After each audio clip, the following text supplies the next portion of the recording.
बघा, एकीकडे आपण बघत असाल की सोलापूर जिल्ह्यातील जेवढे तालुके आहेत ते तालुके जर बाजूला ठेवला तर एकच तालुका अक्कलकोट असा आहे जो हिंदू मुस्लिम वादविवादासाठी हॉटस्पॉट ठरत आहे।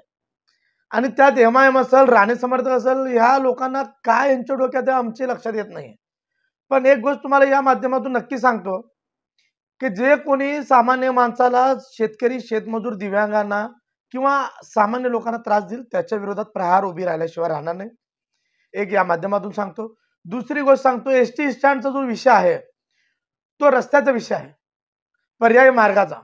आता मला एक गोष्ट सांगा, पर्यायी मार्ग जर एखाद्या व्यक्ती मागण्याचा त्याला अधिकार आहे का नाही?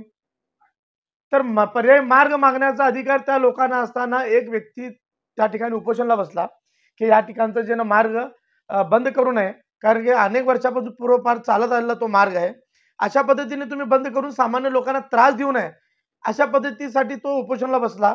ते उपोषणानंतर त्याला उपोषणावरून उठवण्यात आलं आणि त्यात उपोषणाला उठवल्यानंतर त्या ठिकाणी तो कोण, तो नगरचा एक आमदार संग्राम जगताप, गोपीचंद पडळकर या ठिकाणी येतात, त्या ठिकाणी मोर्चा काढतात मोठा आणि त्याला सुद्धा हिंदू मुस्लिमचा रंग देतात। मला ही गोष्ट कळत नाहीये, एखाद्या रस्त्यावर जर समजा एखाद्या सोलापुरातील एखाद्या हिंदूंच्या भागातून जाणारा रस्ता असेल, त्या ठिकाणाहून मुस्लिमचे लोक जात नाहीत का? किंवा एखाद्या मुस्लिमच्या परिसरातून जाणारा मार्ग असेल तर त्या ठिकाणी हिंदू लोक जात नाहीत का? हा मार्गाचा विषयच नाहीये। मार्ग हे मार्ग आहे, सर्वसामान्य लोकांसाठी आहे। तो हिंदू जाऊ शकतो, मुस्लिम जाऊ शकतो, सिख जाऊ शकतो, बौद्ध जाऊ शकतो, मुसलमान, त्यात तो विषयच नाहीये। पण हे कशासाठी एवढं हिंदू मुस्लिम करून अक्कलकोटला जातीय तेढ निर्माण करण्याचे काम हे लोक करतात, यांच्यावर पोलिसांनी कारवाई करणे गरजेचे।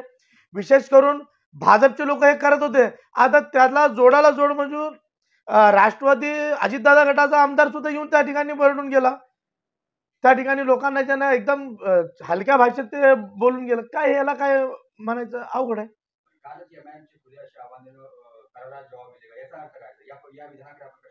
बघा, मी तुम्हाला या माध्यमातून सांगतो, एमआयएमच्या माध्यमातून करारा जवाब भेटणार का नाही हा मला माहित नाही, पण प्रहारच्या वतीने ज्या ज्या ठिकाणी हिंदू आणि मुसलमानांवर अन्याय होईल त्या ठिकाणी आम्ही करारा जवाब लोकांना दिल्याशिवाय राहणार नाही, या माध्यमातून सांगतो। मग ते कुठलेही पक्षाचे लोक असतील, भाजपचे असेल, राष्ट्रवादी असेल, काँग्रेसचे असेल, सेनेचे असतील, कुणी असेल, त्यांना प्रहार करारा जवाब दिल्याशिवाय राहणार नाही। कारण धर्म जात पात हे सगळं बाजूला ठेवून आता आपण भारतीय म्हणून या ठिकाणी आता लढणे गरजेचे आहे।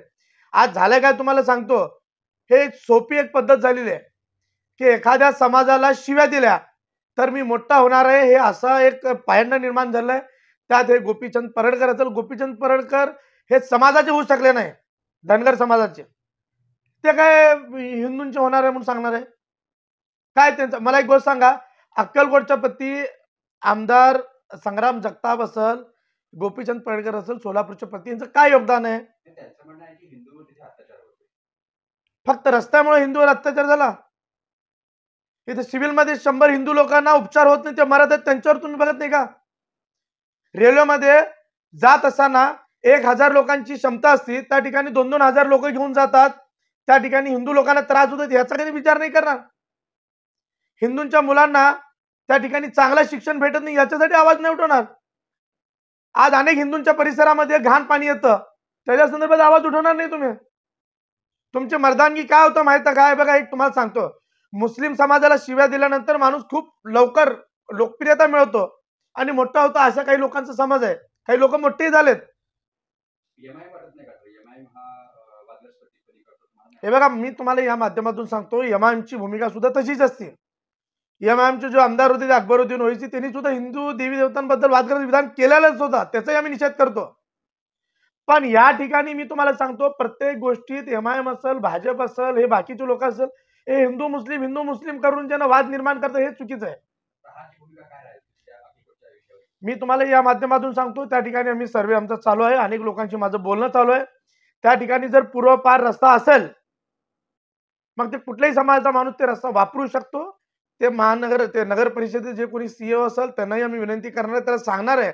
मी मध्यंतरी सीईओना सुद्धा मेसेज टाकला की तुमची कारवाई ही एकतर्फी दिसते म्हणून, तुम्हाला या माध्यमातून दाखवतो। कारण काय, एखाद्या ठिकाणी काम करत असताना त्या ठिकाणी कुठल्याही जाती धर्माला समाजाला त्रास होऊ नये या पद्धतीने काम केलं पाहिजे। हे बघा, या पद्धतीने तुम्हाला मी दाखवतो तुमच्या कॅमेऱ्यामध्ये, हे सीओ राजेंद्र ढाके म्हणून आहेत, हे त्यांचा नंबर आहे. मी त्यांना मेसेज केला, त्यांना सांगितलं या मेसेजमध्ये, हे पब्लिकला तुम्ही दाखवा, वर एक नोटीस पाठवली आणि या नोटिसीमध्ये मी नोटिसानंतर जे खाली मी पाठवलेलं आहे त्यात स्पष्टपणे लिहिलेलं, मी तुम्हाला जनतेला सुद्धा एकदा वाचून दाखवतो. साहेब नमस्कार, सदरची नोटीस आपल्या कार्यालयाने आपल्या सहीनिशी दिलेली आहे. एकंदरीत आपली कारवाई एकतर्फी वाढते. याबाबत सदरची बेकायदेशीर एकतर्फी कारवाई तात्काळ थांबावी, अन्यथा आम्हास नाईलाजाने आपल्या कार्यालयाविरुद्ध आंदोलन करावे लागेल याची नोंद घ्यावी. सदरची कारवाई ही राजकीय असल्यासारखी वाटू लागली आहे. प्रशासन अधिकारी म्हणून आपल्या कार्यालयाला ही शोभणारी नाही. हे माझं नाव टाकलं तिथं, जमीर भाई शेख, संपर्क प्रमुख, प्रहार जनशक्ती पक्ष. मला एक गोष्ट सांगा, एखादी कारवाई होत असताना रस्त्याचा विषय असेल तर त्यात हिंदू मुस्लिम रंग देणे हे योग्य नाही. मी एमआयएमचे लोकांना सांगतो, भाजपचे लोकांना सांगतो, राष्ट्रवादीचे लोकांना सांगतो आणि ते राणे समर्थकांना सांगतो.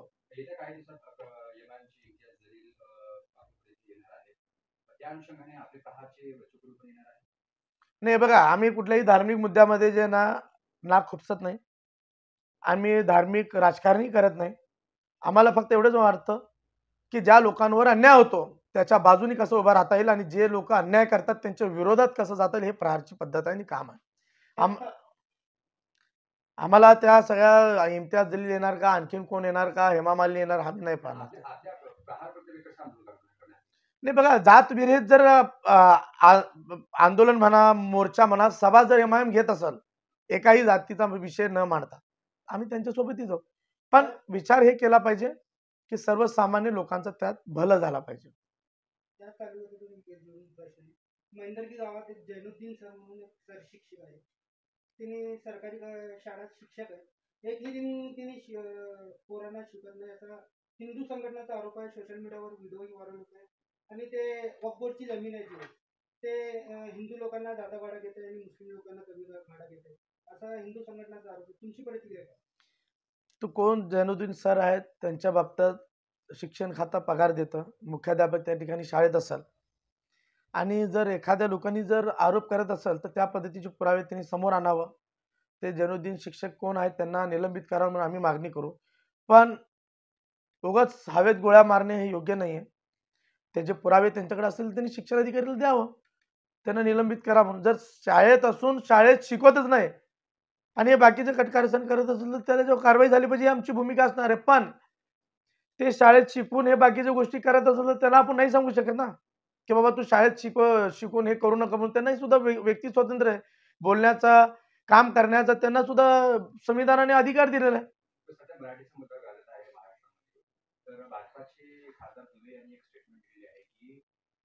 राज ठाकरे किंवा उद्धव पदाचे जे कोणी पदाधिकारी आहेत त्यांनी उर्दू भाषिकांना जाऊन सांगावं की मराठी बोलावं, या वक्तव्याकडे कसे बघता? कारण की या वक्तव्यावर खूप राजकारण चालू आहे.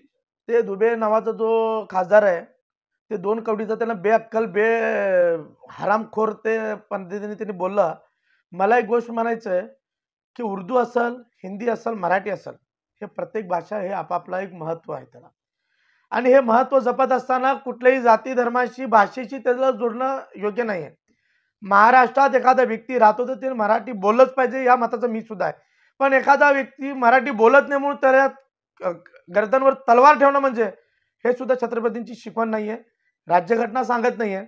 बाबासाहेबांनी संविधान लिहिताना प्रत्येक जाती धर्माला बरोबर ठेवला आणि भारतीय हाच एक मूळ समोर ठेवून जे ना प्रत्येक भारतीय एक आहोत हे दृष्टिकोनाने बाबासाहेबांनी सगळ्या गोष्टी केल्यात. पण हे खासदार महोदय असेल, हे बाकीचे लोक असतील जे लोकांना हे करतात, उचकावण्याचा प्रयत्न करतात, हे अशा लोकांना काय अक्कल आहे का? त्यांना बेअक्कल आहे झाले. त्यांना काय जास्ती महत्व देणं मला वाटत नाही की त्यांना जास्ती महत्व. आणि दुबे, तुझ्यात हिंमत असेल येऊन सोलापुरात सांग ना, तुझं तोंड प्रहार काळ केल्याशिवाय राहणार नाही. उघड तिकडे बसून जे ना बोंबलत बसायचं, चिलीम पिऊन चालत नाही ना तसं. इथं येऊन बोला, तुला काय सांगायचं, आम्ही आहे ना इथं बसलेलो. सध्या ठाकरे बंधूंची युती होत आहे, तर हेच ठाकरे बंधू आहे राज ठाकरे जे मुस्लिम समुदायावर आक्षेपार्ह विधान केले होते, पण आज कुठला ना कुठला आपला मुस्लिम समाज हा राज ठाकरेंसोबत जाताना दिसत आहे. कसे पाहता? नाही बघा, राज ठाकरेंनी मुस्लिम समाजावर आरोप केला किंवा मुस्लिम समाजाबद्दल बोलला. मी तुम्हाला मागाशी पण सांगितलं की मुस्लिम समाज हा संवेदनशील समाज आहे, शांतताप्रिय समाज आहे आणि ह्या समाजाविरुद्ध बोललं तरी कोणी त्याच्याबद्दल काही बोलत नाही, ह्या लोकांना माहीत झालेलं आहे. आणि सहज मोठे होण्यासाठी, टीआरपी मिळवण्यासाठी अशा प्रकारे मुस्लिम समाजावर अनेक लोकांनी आरोप केले. राज ठाकरे का नवीन नाही आहेत. तर आपण कोण बोलायला पाहिजे? मग आपण म्हणलात की बोलायला पाहिजे आपल्या म्हणजे राज ठाकरेंच्या विधानावर बोलायला पाहिजे कोण? नाही, काय गरज नाही कोण बोलायची. मला एक गोष्ट सांगा, एकतर्फी विधाने असतात. फक्त एका समाजाला खुश करण्यासाठी एका समाजाला टार्गेट केलं असतं. त्यामुळे मुस्लिम समाज बाहेर काही अशा गोष्टी घेत नसतं. मुस्लिम समाजाच्या डोक्यात एकच आहे, सकाळी उठणं, देवाची प्रार्थना करणं, व्यवसाय करणं, कुटुंब सांभाळणं, देश सेवेची ज्यावेळेस गरज लागेल, कधी म्हणजे इच अँड 24 तासात कधी गरज लागेल तर देशासाठी रक्त सांडणारा हा समाज आहे. आजपर्यंत तुम्ही बघा ना, इतिहास उघडून बघा की जेव्हा जेव्हा देशाला गरज लागली तेव्हा तेव्हा जेव्हा भरभरून मुस्लिम समाजांनी जे ना बलिदान दिलेलं आहे, तो बलिदान देणारा समाज, असं बोलून नाही चालत ना फक्त. येणाऱ्या काळात ठाकरे बंधूंच्या युती संदर्भात येणाऱ्या निवडणुकांमध्ये काय कळेल असं वाटतं? नाही, मला तर काय वाटतं माहिती का, ठाकरे बंधू एकत्र येत असेल तर मी सांगतो की महाराष्ट्रातील तमाम कुटुंब जे असे विखुरले गेलेले आहेत ते एकच व्हावं, एकत्र यावं. राजकारण हा वेगळा आहे, कुटुंब हा वेगळा आहे.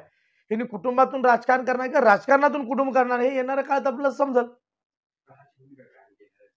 नाही, एक गोष्ट आहे, शेतकरी, शेतमजूर, दिव्यांग, सामान्य लोकांच्या जो बाजूने असेल आम्ही त्यांच्यासोबत जाऊ. आमच्यासोबत जे पक्ष असतील सोलापूर शहरातील, जे पक्ष आमच्या सोबत येतील त्यांना सोबत घेऊ. काय म्हणता? नाही, एक लक्षात घ्या, सोलापूर शहराच्या विकासाचा मुद्दा घेऊन, सामान्य लोकांचा मुद्दा घेऊन आज मला सांगा की शहरामध्ये जे ना पिण्याचं स्वच्छ पाणी भेटत नाहीये. नाही, मी तुम्हाला काय म्हणलो, सोलापूर शहराचा विकास साधणारा जो कोणी पक्ष असेल, सोलापूरकरांचा विचार करणारा जो कोणी पक्ष असेल, भाजप सोडून आम्ही कोणाबरोबरही युती करून निवडणूक लढवायला मी तयार आहे. भाजप बरोबर जाणार नाही. मी असं म्हणत नाही तुम्हाला की एमआयएम बरोबरच करणार आहे म्हणून. जर एमआयएम स्वतः आली, काँग्रेस जर, मला एक सांगा, एमआयएम काँग्रेस बरोबर अनेक ठिकाणी जाते, काँग्रेस एमआयएम बरोबर जाते, हा स्थानिक पातळीवरचा निर्णय आहे. तो आम्ही पक्षप्रमुखांना विचारून, आमचे जिल्हाध्यक्ष असतील दत्ताभाऊ मस्के पाटील, बाकीच्या लोकांना विचारून आम्ही निर्णय घेऊ. पण एमआयएम सोबत जाणार, एमआयएम सोबत जाणार. आता मला एक सांगा, एमआयएम हे भारतातील पार्टी आहे का पाकिस्तानातील, हे पण मला कधी कधी कळत नाही. तर ह्या गोष्टीचा आपण विचार करूया. चांगला शहर घडवण्यासाठी, चांगला देश बनवण्यासाठी, शहर स्वच्छ ठेवण्यासाठी, स्वच्छ पाणी देण्यासाठी जर कोणाबरोबरही जायची वेळ आली तर भाजप सोडून आपण कोणाबरोबरही जाऊ.